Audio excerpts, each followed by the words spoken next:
हाँ, 4 बच्चे जो है मुस्लिम बच्चे ही तो थे। हाँ। वो मौत की घाट उतर गए। उनके घर में जाकर के देखिए आप किस तरीके का मातम है। वो कोई अंबानी अडानी के घर के बच्चे नहीं हैं, वो कोई शलभ मणि त्रिपाठी जैसे अमीर घराने के बच्चे नहीं हैं कि आप संभल में दंगा करा करके इस देश को बांटने का काम करेंगे। दंगा करा करके? बिल्कुल कराया गया मैं तो है। खुलेआम कर रहा हूँ आपके चैनल पर हाँ। कि उत्तर प्रदेश में जिस तरीके से दंगे भड़काए जा रहे हैं, 2027 की पटकथा लिखी जा रही है। योगी आदित्यनाथ स्वयं इस देश के मुख्यमंत्री किसी जाति मजहब धर्म का नहीं होता है, लेकिन आप एक विशेष समुदाय के खिलाफ जो है जबरदस्ती जो है आगजनी भड़का करके दंगा भड़का करके इस देश को जो है आग में झोंकना चाहते हैं। नरेंद्र मोदी आखिर क्या कारण है जो हर कीमत पर अडानी को बचाना चाहते हैं? हम जब सवाल अडानी के ऊपर खड़ा करते हैं, आरोप अडानी के ऊपर लगाते हैं, अडानी को कटघरे में खड़ा करते हैं, अडानी के खिलाफ आंदोलन करते हैं, नरेंद्र मोदी क्यों बीच में आते हैं? भाजपा क्यों बीच में आती है? आखिर भाजपा को क्यों दिक्कत होती है?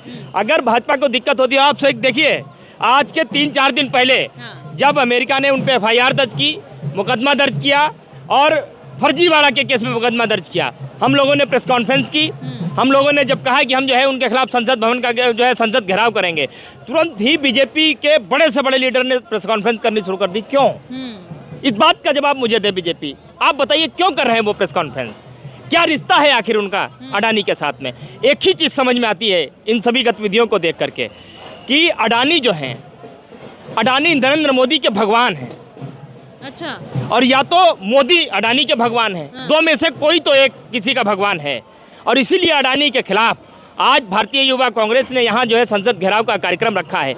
कोई एक कटघरे में खड़ा होगा, कोई एक जेल जाएगा, दूसरा अपने आप सारी सच्चाई बताएगा कि हमने भारत के खिलाफ, देश के खिलाफ क्या क्या किया है इतने सालों में। यही कारण है आज हजारों की संख्या में जंतर मंतर पे भारतीय युवा कांग्रेस की तरफ से उदयवान सिंह जी के नेतृत्व में हम लोग एक प्रदर्शन करने जा रहे हैं कि अडानी को जेल भेजो और हिंदुस्तान के युवाओं को रोजगार दो। जब तक वो जेल नहीं जाएगा तब तक इस देश के, हिंदुस्तान के युवा इसी तरीके से रोडों पर भटकते रहेंगे और ये हम किसी कीमत पर होने नहीं देंगे। मेन स्ट्रीम मीडिया में सिर्फ एक दिन अडानी को लेकर खबर चलती है और अब लगातार पिछले 2 दिन से संभल का जो पूरा मसला हुआ है उसको उजागर किया जा रहा है। अडानी जैसा बड़ा मुद्दा जो है वो गायब हो गया है। ये इस देश की मीडिया नहीं है, इस देश की भाड़ मीडिया हो गई है। मुझे ये शब्द प्रयोग नहीं करना चाहिए क्योंकि आप भी उसी मीडिया से आते हैं, क्योंकि उस मीडिया और आप में अंतर है।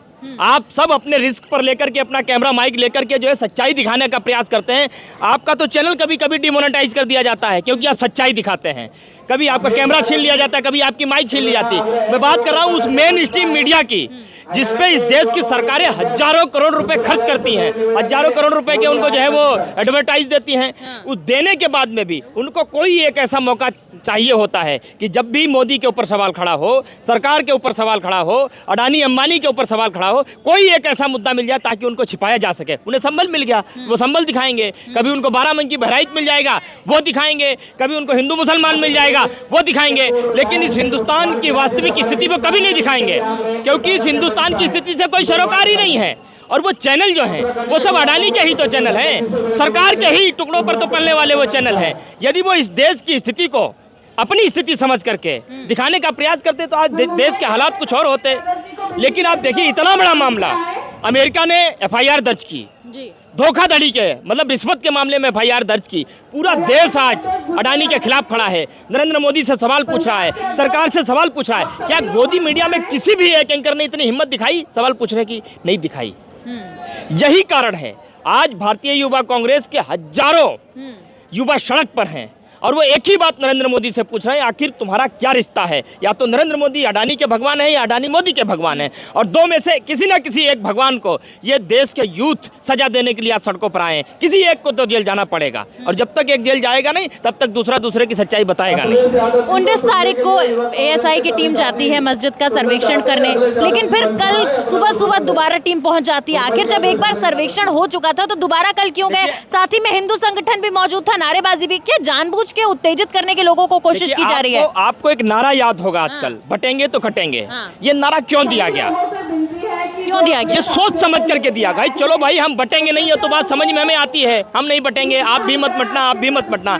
लेकिन काटने को किसकी बात कर रहे हो? ये तो सबको मालूम है कि किसको काटना चाहते हो आप, किस तरीके से इस देश को फिर से जो है वो हिंदू मुसलमान के झगड़े में फंसा देना चाहते हो आप। इसीलिए जगह जगह आपने पिछले बाराबंकी बहराइच में एक वहाँ पे जो है हिंसा भड़काई। एक राम गोपाल मिश्रा नामक का एक लड़का भेंट चढ़ गया। आपने संभल में वहाँ 3, अब 4 हो गए। हाँ 4 बच्चे जो है मुस्लिम बच्चे ही तो थे, वो मौत की घाट उतर गए। उनके घर में जाकर के देखिए आप किस तरीके का मातम है। वो कोई अंबानी अडानी के घर के बच्चे नहीं हैं, वो कोई शलभ मणि त्रिपाठी जैसे अमीर घराने के बच्चे नहीं हैं। उनके घर के लोग ऑक्सफोर्ड और लंदन में पढ़ने वाले लोग नहीं हैं, निहायत ही गरीब घर के लोग हैं। आपने उनकी जान ले ली और आपका अपना मंसूबा कामयाब हो गया। आप हिंदू मुसलमान करने में सक्षम हो गए, आप देश में आग लगाने में सक्षम हो गए, पूरे देश को बांटने में सक्षम हो गए। यही कारण है बार बार आप इस तरीके के दंगों को भड़काएंगे ताकि इस देश की वास्तविक स्थिति का से जो है हिंदुस्तान की जनता का ध्यान भटकाया जा सके, नरेंद्र मोदी को बचाया जा सके, अडानी को बचाया जा सके, सरकार को डिफेंड किया जा सके। यही कारण है। आप कह रहे हैं भाजपा वाले बांट रहे हैं, लेकिन पीएम तो कहते हैं कि एक रहोगे तो सेफ रहोगे। अरे अब बिल्कुल सही कहते हैं वो अडानी और नरेंद्र मोदी एक है तभी तो सेफ हैं। अच्छा। जिस दिन अडानी और मोदी अलग अलग हो जाएंगे वही करने के लिए यहाँ आए हम। बिल्कुल सही कह रहे हैं वो। एक रहेंगे तो सेफ रहेंगे। अडानी मोदी जब तक एक रहेंगे तब तक हिंदुस्तान को बेचते रहेंगे, हिंदुस्तान की संपत्ति को बेचते रहेंगे, हिंदुस्तान की संपत्ति को कुर्क करते रहेंगे। और जिस दिन अडानी और मोदी अलग अलग हो जाएंगे, अडानी जेल जाएगा, नरेंद्र मोदी खुद ब खुद एक्सपोज हो जाएंगे, खुद ब खुद कबूल देंगे जेल में बैठ करके कि हमने इस देश में देश के खिलाफ 10 सालों में 12 सालों में क्या क्या षड्यंत्र इस देश के खिलाफ रखे हैं। यही कारण है।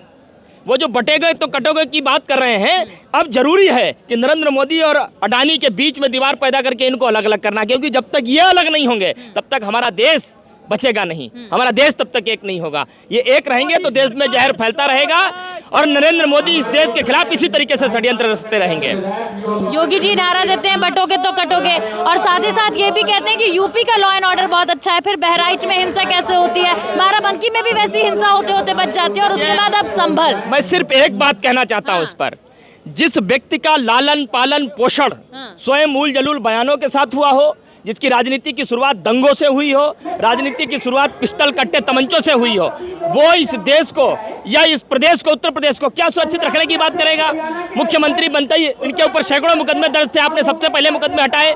आप लॉ एंड ऑर्डर की बात कर रहे हो, पुलिस महिला कर्मी सुरक्षित नहीं है वहाँ पर, शिक्षा मित्र के हमारे तमाम साथी सुरक्षित नहीं, युवा वहाँ पर सुरक्षित नहीं है। आए दिन किसी न किसी अनजान लोगों को पकड़ करके वो किसी अपराध में जो है लिप्त नहीं होता, आप उसका एनकाउंटर कर देते हैं। कभी बहराइच और बाराबंकी में हिंसा होती है, कभी संभल में हिंसा होती है, अनगिनत लोग उसमें मारे जाते हैं। ये आपका लॉ एंड ऑर्डर है? किस लॉ एंड ऑर्डर की बात कर रहे हो आप? पूरा प्रदेश जिसको ये उत्तम प्रदेश बना रहे थे कि उत्तम प्रदेश हम बनाएंगे, आपने उसको अपराध युक्त प्रदेश बना दिया है। देखिए योगी जी का यही नारा महाराष्ट्र में कारगर साबित हो गया, कह रहे हैं कि इसी नारे की वजह से देखिए महायुति जीत गई है। देखिए एक चीज आपको बता देता हूँ, झारखंड में भी तो सरकार बनी, झारखंड की बात की आपने, मीडिया ने बात की झारखंड की, महाराष्ट्र की आप बात कर रहे हो। महाराष्ट्र में लोकसभा सीट भी हम एक जीते हैं, उस लोकसभा सीट पर 6 विधानसभा सीटें थी, वो हमारे, लेकिन लोकसभा जीते। दोनों तरफ से क्लियर मैसेज है, वो मैसेज नहीं दिखाएगी विधानसभा पे आई है ना सर। मैं कह रहा हूँ वो मैसेज क्यों दिखाए? नरेंद्र मोदी विधानसभा चुनाव जीत करके प्रधानमंत्री बने क्या? लोकसभा सीटें उनको जरूरत नहीं पड़ी थी। दावा किए थे महायुति जीतेगी और देखिए भाजपा वाले ज्यादा बहुमत लेकर आए। मैं एक बात कह रहा हूँ, जनता का जो जनमत है वो हम सिरा को स्वीकार करते हैं, महाराष्ट्र का हम स्वीकार कर रहे हैं, लेकिन बात सिर्फ आज एक है, इस देश में बांटने की राजनीति नहीं चलेगी किसी भी कीमत पर। 2029 में लोकसभा चुनाव होना है, 2027 में उत्तर प्रदेश में विधानसभा चुनाव होना है।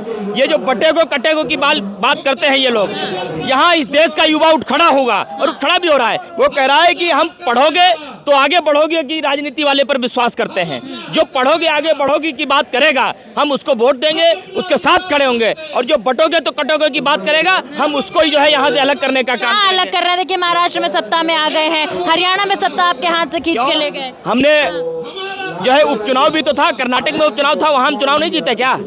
केरल में उपचुनाव था, वहाँ चुनाव नहीं जीते क्या? उत्तर प्रदेश में भी हमारे महागठबंधन में चुनाव नहीं जीते क्या? राजस्थान में हम चुनाव नहीं जीते क्या? क्या बात कर रहे हैं आप? झारखंड में सरकार हमने नहीं बनाई क्या? ये तो बहुत बड़ी बड़ी बातें कर रहे थे। तो राजनीति में जब आप चुनाव लड़ने जाते हैं तो कहीं आपको जीत मिलती है तो कहीं आपको हार मिलती है, लेकिन इसका मतलब ये नहीं कि आप संभल में दंगा करा करके इस देश को बांटने का काम करेंगे। बिल्कुल कराएंगे। मैं तो खुलेआम कर रहा हूँ आपके चैनल पर कि उत्तर प्रदेश में जिस तरीके से दंगे भड़काए जा रहे हैं, 2027 की पटकथा लिखी जा रही है। योगी आदित्यनाथ स्वयं इस देश के मुख्यमंत्री किसी जाति मजहब धर्म का नहीं होता है, लेकिन आप एक विशेष समुदाय के खिलाफ जो है जबरदस्ती जो है आगजनी भड़का करके, दंगा भड़का करके इस देश को जो है आग में झोंकना चाहते हैं। और इनके सरसंघ चालक मोहन भागवत, उन्होंने स्पष्ट तौर पर कहा था, आप खोल करके देखिए, गूगल करके देखिए, उन्होंने कहा था कि हर मस्जिद के नीचे मंदिर खोजना ये बिल्कुल भी समाज के हित में नहीं है। अगर आप इस तरीके की बात कर रहे हैं तो आप सरेआम जो है समाज को आग में झोंकने का काम कर रहे हैं। क्यों इस तरीके के काम किए जा रहे हैं, आप बताइए मुझे। ये तमाम बातें जो हैं ये एक ही ओर संकेत करती हैं कि अडानी और अंबानी, अडानी और मोदी, इनकी जो कारस्तानी है, इनकी जो दोस्ती है, इनका जो रिश्ता है, इसको किसी तरीके से छिपाया जाए। इसलिए संभल करा दो, बहराइच बाराबंकी करा दो, लेकिन क्या ये चीजें छिप जाएंगी? नहीं। अखिलेश यादव भी यही आरोप लगा रहे हैं, कह रहे हैं उपचुनाव में हुई धांधली को छिपाने के लिए यूपी की संभल कराया गया। आप लोग बार बार यही आरोप लगा देते हैं, प्रायोजित है, प्रायोजित है। बार बार की बात नहीं है। हम तो जब लोकसभा में अच्छी खासी सीटें लेकर के आए, हम तो तब भी कह रहे थे। अखिलेश यादव 37 सीटें लेकर के आए, वो तो कह रहे थे 37 छोड़ो हमारी 80 सीटें आ जाती। तब भी हम वही बात कहते जो हम आज कह रहे हैं, और आगे भी वही बात कहते रहेंगे, क्योंकि हम लोकतंत्र के प्रहरी हैं। हम संविधान में विश्वास रखने वाले लोग हैं, और संविधान में विश्वास रखने वाले लोग बटोगे तो कटोगे का समर्थन कभी नहीं कर सकते। इस हिंदुस्तान में बांटने वालों की राजनीति का कभी समर्थन नहीं कर सकते, आग लगाने वालों का कभी समर्थन नहीं कर सकते।